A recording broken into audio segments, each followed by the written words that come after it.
Last week I was in Cambridge, Massachusetts for the National College for DUI Defense's summer program. It's a trial skills program for lawyers throughout the country, teaching them how to defend DWI cases. And I spent the week up there teaching. How long? I bet it went 103 degrees up there. Actually, it was 90 with high humidity when I got there for the first couple of days until it rained me out on the golf course on Tuesday. And the rest of the week was work, but the rest of the week was high in the mid-70s and was spectacular. How long have you been practicing law? 31 years and change.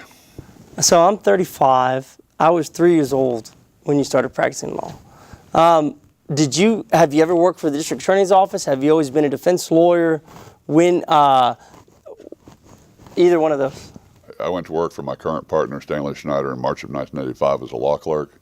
Spent a year at the Court of Appeals working for Justice Murray Cohen on the First Court of Appeals. And then Stanley hired me back at that point, and we've been together ever since.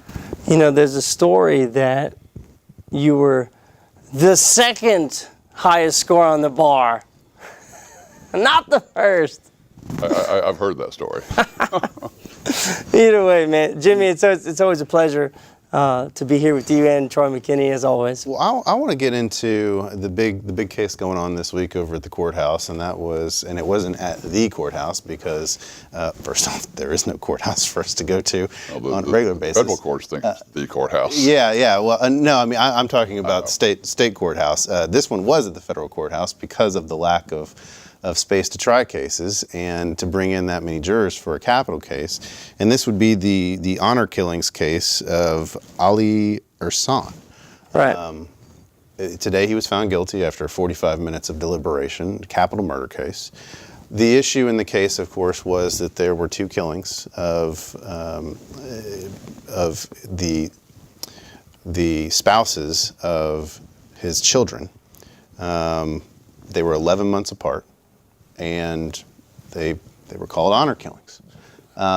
There was also, at least this is what the prosecution's theory is, of course, that they were honor killings. I think you got to go watch some of the trial. No, we tried to watch a bit, but there's also a killing of another Iranian, Right. Who was shot dead in her driveway, the Galleria area. Who was it? I think there was a lot of questions as to who did it, who done it, how they've done it. However, I'm concerned that maybe there was a lot of things that talked about, and the jury found him guilty on other things rather than that. Well, that's what issue. That's what I want to talk about, because he was accused of orchestrating the whole thing, and there's suggestions, at least the defensive theory was that his oldest son may have been the one who actually committed the murders, and that his wife was also involved in the orchestration of the killings. Thus, you get this theory, if they're intertwined in a scheme, that it's capital murder. Family affair. Correct. Now, some interesting things happened. Of course, like I said, it was a capital case, and so they had to bring in a larger than normal jury panel, and that's why it was moved over to the federal courthouse. Given that our courthouse is out of commission, they needed the space in order to bring that many jurors over.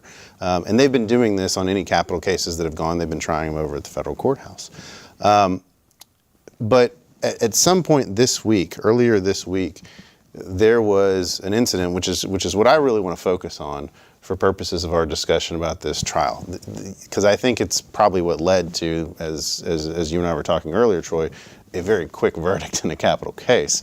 There was an incident where at some point, I guess, Mr. Ersan became very agitated and emotional, especially during the cross-examination of his son by the district attorney's office.